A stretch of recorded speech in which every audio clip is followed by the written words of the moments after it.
Aujourd'hui, pour la première fois en Afrique, un taxi aérien surf-volant prendra son envol. Nous sommes très heureux de participer à cette démonstration et avons hâte de voir ce qui suivra. En avril 2025, un petit avion s'est envolé au-dessus de Kigali sans pilote, sans volant et sans piste. Le monde entier n'y a presque pas prêté attention. Mais à cet instant, l'Afrique a discrètement franchi une ligne technologique que l'Occident débat encore. Un atterrissage discret en 2018. Pour comprendre comment cela s'est produit, il faut revenir à juillet 2018. Chinese President Xi Jinping has attended a welcoming ceremony in the Rwandan capital, Kigali. He and his counterpart, Paul Kagame, are discussing China-Africa cooperation and other regional and international issues of common concern. Le président chinois Xi Jinping a atterri au Rwanda pour une visite d'État qui n'a guère été remarquée en dehors des cercles diplomatiques. 15 accords bilatéraux ont été signés, couvrant la santé, les infrastructures et l'aviation. À l'époque, cela semblait routinier. Une poignée de main de plus, une photo de plus, un sommet de plus oublié. Mais le Rwanda ne collectionnait pas de souvenirs, il collectionnait du levier. Contrairement aux grandes économies alourdies par des bureaucraties fragmentées, le Rwanda possédait quelque chose de rare. Une structure de décision centralisée, une continuité politique et un leadership prêt à considérer la technologie comme une infrastructure et non comme une décoration. L'aviation n'était pas présentée comme un luxe. Elle était vue comme une nécessité dans un pays montagneux et enclavé où les routes transforment de courtes distances en trajets d'une journée entière. Le jour où le premier taxi aérien sans pilote d'Afrique a décollé. 7 ans plus tard, lors du Aviation Africa Summit 2025 à Kigali, l'histoire s'est déroulée discrètement. Un EHang EH216S, un appareil électrique à décollage et atterrissage verticaux entièrement autonome, a hissé 2 passagers dans les airs. Pas de pilote, pas de joystick, aucun opérateur caché derrière un rideau. C'était la première fois qu'un taxi aérien sans pilote transportant des humains volait en Afrique sous autorisation officielle. Pas une simulation. Pas un prototype en lévitation, un vrai vol dans un espace aérien contrôlé. Alors que d'autres pays débattaient de l'existence même des taxis aériens autonomes, le Rwanda a choisi de tester leur fonctionnement. Cette distinction avait de l'importance. Ce n'était pas un coup de com', c'était le fruit d'années de préparation réglementaire et de gestion de l'espace aérien que la plupart des nations n'osent de même pas entreprendre. À l'intérieur de la machine sans pilote. À première vue, le H216S ne ressemble pas à un avion. Il ressemble à une capsule parfaitement symétrique. 16 rotors entourent la cabine, disposés par paires, chacun alimenté indépendamment. Ce design n'est pas esthétique. Il est mathématique. Si un moteur tombe en panne, l'appareil compense instantanément. Si 2 tombent en panne, il continue de voler. Ce système, connu sous le nom de propulsion électrique distribuée, échange la vitesse brute contre la redondance. Les hélicoptères dépendent d'un rotor principal unique. Cette machine repose sur un réseau. À l'intérieur, il y a 2 sièges et une tablette. Les passagers choisissent une destination le long de couloirs aériens préapprouvés.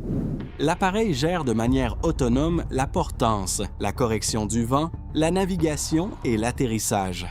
Pendant le vol à Kigali, les passagers ne tenaient aucun contrôle. Ils prenaient des photos. La recharge prend 1 à 2 heures sur des infrastructures standards.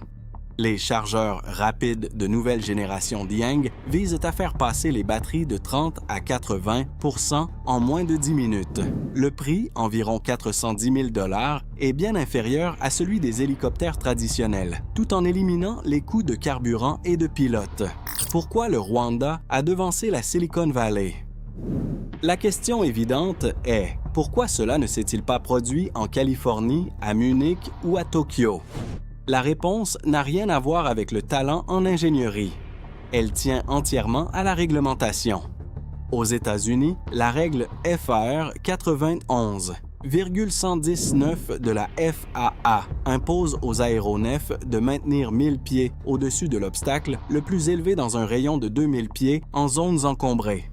Les zones d'atterrissage en ville nécessitent des héliports certifiés, dont l'approbation peut prendre des années.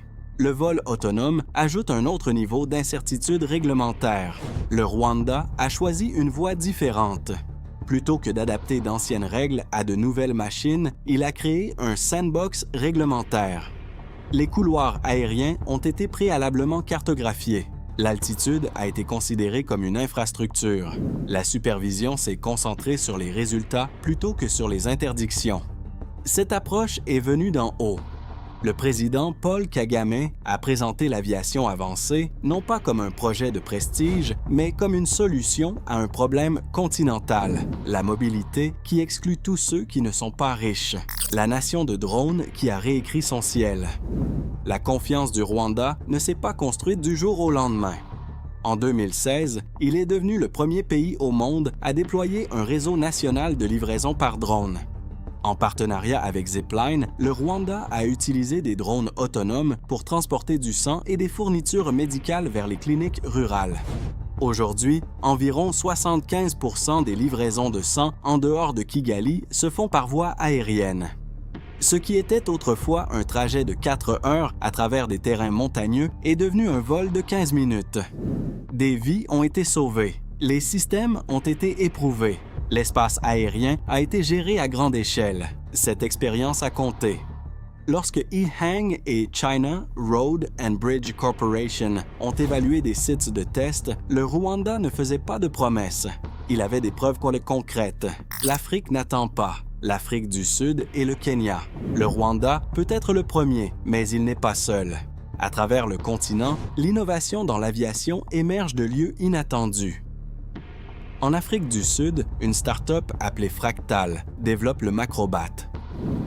Il n'utilise pas de roues. Il atterrit sur des pieds à chenilles inspirés de l'anatomie des oiseaux, permettant un décollage vertical sur des terrains irréguliers. L'appareil atteint des vitesses de 180 km/h.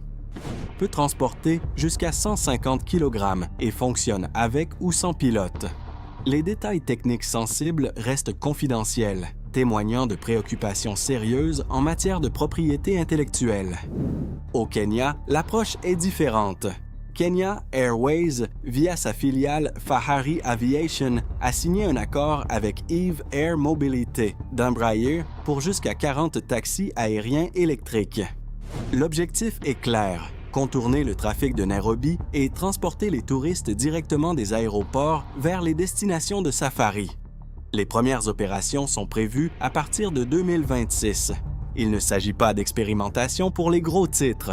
Ce sont des solutions logistiques conçues autour des réalités africaines, l'avantage industriel de la Chine. Pendant que l'Afrique construit des cas d'usage, la Chine construit du volume. À Guangzhou, EHang exploite ce qui est effectivement la première ligne de production de masse au monde pour véhicules volants autonomes.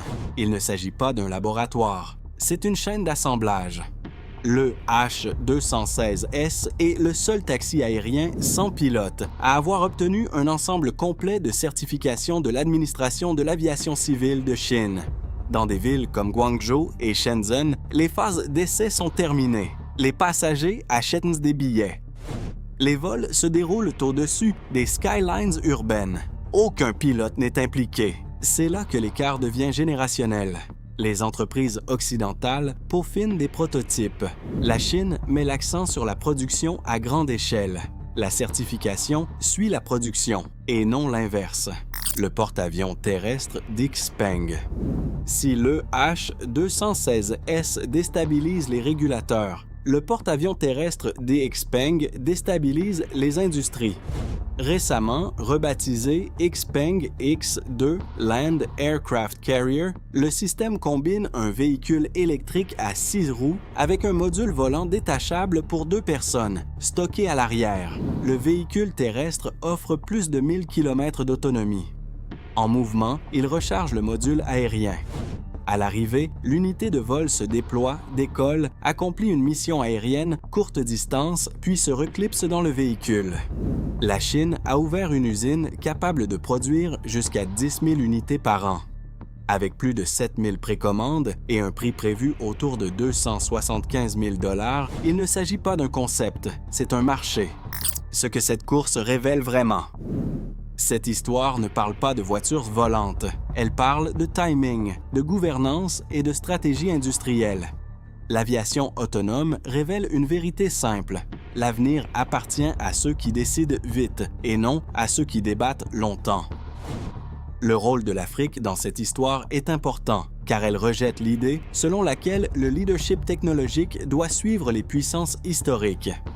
Le Rwanda n'a pas attendu de permission, il a construit des capacités. La Chine n'a pas attendu de consensus. Elle a construit des usines. L'Occident reste en tête dans la recherche. Mais le leadership ne se définit plus par les brevets seulement. Il se définit par le déploiement. Le monde pensait que l'Afrique serait la dernière à voler. Au lieu de cela, elle est devenue le terrain d'essai des avions civils les plus avancés au monde. Avec l'industrie chinoise et le pragmatisme africain, le ciel n'est plus théorique. La question n'est plus de savoir si ce futur arrivera. Il est déjà là. La seule question qui reste est qui sera prêt à y vivre. Si vous voulez découvrir d'autres histoires qui transforment le continent, la prochaine vidéo est maintenant à l'écran.